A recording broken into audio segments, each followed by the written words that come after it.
안녕하세요. 마이웨이입니다. 암호화폐 시장이 여전히 얼어붙어 있습니다. 비트코인이 오늘 오전 한때는 16,200달러 선까지 떨어졌는데 그래도 다시 지금은 좀 반등을 해서 16,700, 800달러까지 올라왔다가 다시 조금 빠지고 있는 모습이에요. 그래서 비트 이더를 제외한 전체적인 다른 알트들은 이렇게 좀 약세를 보이고 있는데, 그런데 이런 하락이 현재는 암호화폐 자체적인 문제라기보다는 전반적인 이 자산시장이 얼어붙어 있다고 볼 수 있어요. 특히 보시는 것처럼 이 빅테크들이 좋지 못했는데 메타 같은 경우는 마이너스 4%가 넘게 빠졌고, 또 아마존도 마이너스 3%가 넘는 하락을 보였어요. 이 외에도 이 전반적인 종목이 그렇게 좋지 못했습니다. 그러다 보니까 주말이 끝난 어제 월요일도 이렇게 하락을 하면서 4거래일 연속으로 하락을 했어요. 그럼 이렇게 계속 떨어지는 이유가 무엇일까요?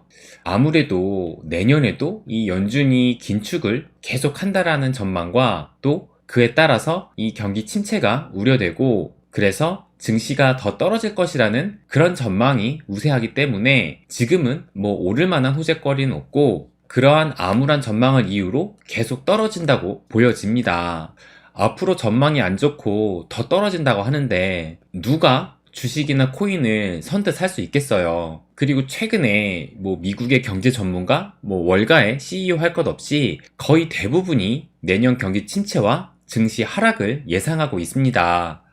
근데 요건 또 오늘 나온 기사인데, 이제는 미국에서 돈 좀 있다라는 이 백만장자들마저 내년 증시가 두 자릿대 하락을 전망한다라는 기사가 나왔어요. 그래서 그 내용을 좀 잠깐 보면, 100만 달러 이상 투자 자산을 보유한 미국인 761명을 대상으로 해서 설문조사를 했는데 응답자의 56%가 내년 S&P 500 지수가 10% 하락할 것으로 봤고, 또 15% 이상 떨어질 것이라고 예상한 응답자도 3분의 1이니까 거의 30% 정도 나왔다고 합니다.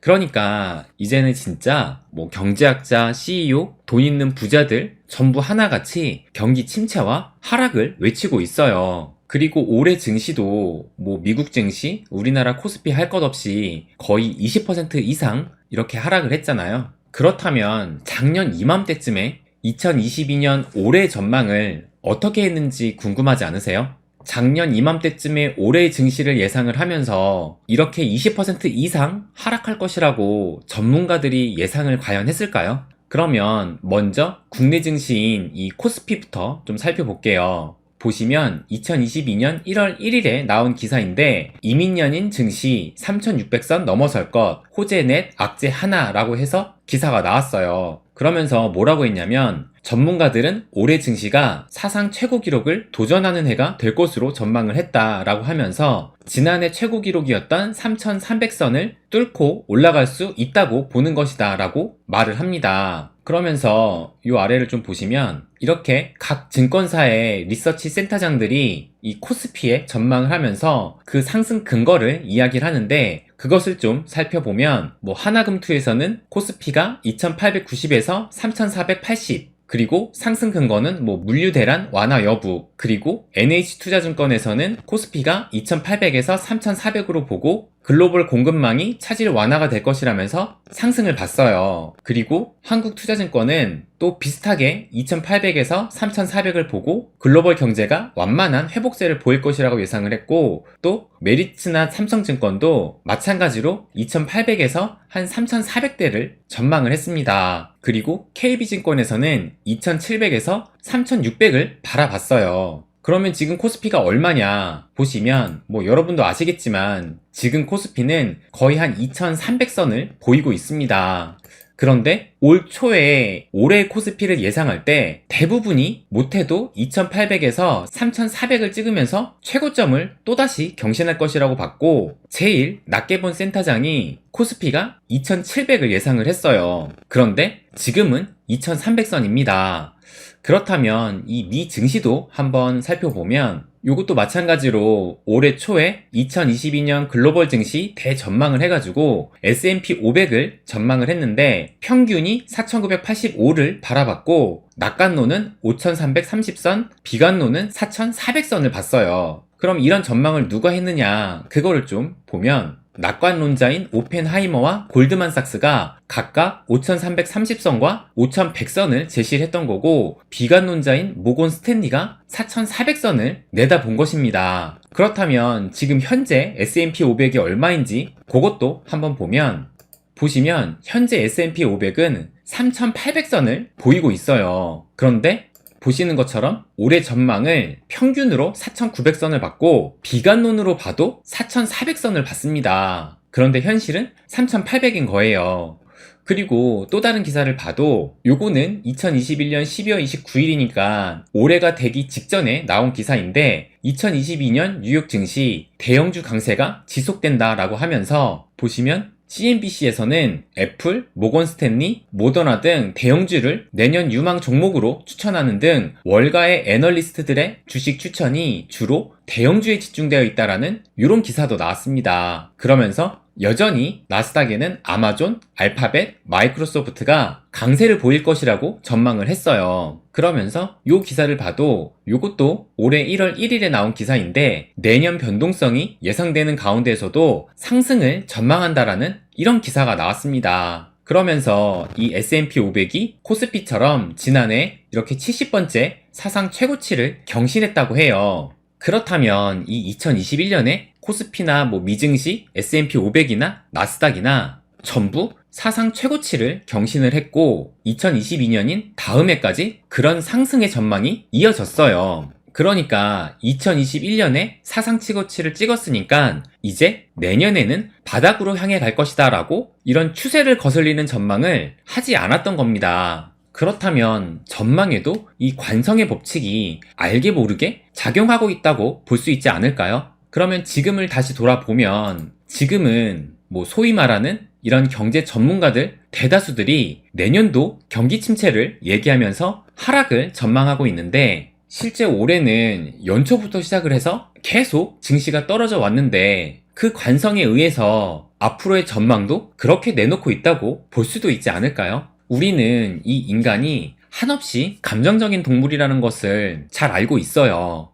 그래서 올라갈 때는 포모를 느끼면서 비싼 줄 알면서도 더 올라갈 수 있을 것이라는 그런 착각에 빠져서 비싼 가격에도 올라타게 되고, 또 떨어질 때는 더 떨어질 것이라는 공포에 던지게 됩니다. 그런데 이런 게 꼭 사고 파는 매매에서만 나오라는 법이 없을 거예요. 내년을 예견하는 전망도 이런 오류에 빠져서 올라갈 때는 더 올라갈 것이라는 전망을 내놓고 떨어질 때는 더 떨어진다는 그런 전망을 내놓을 수도 있다고 봅니다. 그리고 또 우리는 한없이 감정적인 동물이라 그런 전망에 좌절을 느끼고 포기할 수도 있어요. 그래서 우리가 이 투자에 있어서는 어떠한 잡음이 들려와도 절대 흔들리지 않은 그런 뚝심도 매우 중요하다고 생각을 합니다. 지금 이 암호화폐 시장도 FTX 공포, DCG 공포, 바이낸스 공포까지 끝없이 공포가 찾아오고 있지만, 결국 암호화폐 시대는 올 것이고 그 시대를 맞이하는 과도기를 현재 겪고 있구나라고 생각하지 않는다면 이런 공포에서 내 자신부터가 무너질 수밖에 없어요. 그래서 어떤 시련과 공포가 와도 견딜 수 있는 내 투자 체력이 반드시 필요합니다. 지금은 특히 저와 같은 장기 투자자인 분들이 많이 지치고 힘든 시기라고 생각을 해요. 그래서 이 워낙 유명한 이 케인즈의 명언을 좀 말씀을 드리면, 먼저 이 케인즈는 이 하이에크와 더불어 큰 정부, 작은 정부 이론을 주장했던 아주 유명한 경제학자인데, 그런데 그런 것보다 우리는 이 주식 종목을 고르는 것을 미인 대회에 비유한 이 이야기를 더 많이 기억을 할 거예요. 그래서 주식을 고를 때도 미인 대회에서 미인을 뽑는 것처럼 내 눈에 이쁜 사람을 고르는 것이 아니라 남들이 보기에 이쁜 사람을 골라야 한다라고 이렇게 말을 했던 사람이 바로 이 케인즈입니다. 그런데 이 케인즈가 이렇게 말을 할 수 있었던 것도, 여길 보시면 이 케인즈는 여느 경제학들과는 좀 다르게 주식 투자에 크게 성공한 인물로도 나름 유명하다고 해요. 여기에도 사족으로 옛날이나 지금이나 대부분의 경제학자는 주식 투자에 대박 차는 경우가 드물다고 되어 있는데, 그런데 케인즈는 그래도 좀 큰 돈을 벌었나 봅니다.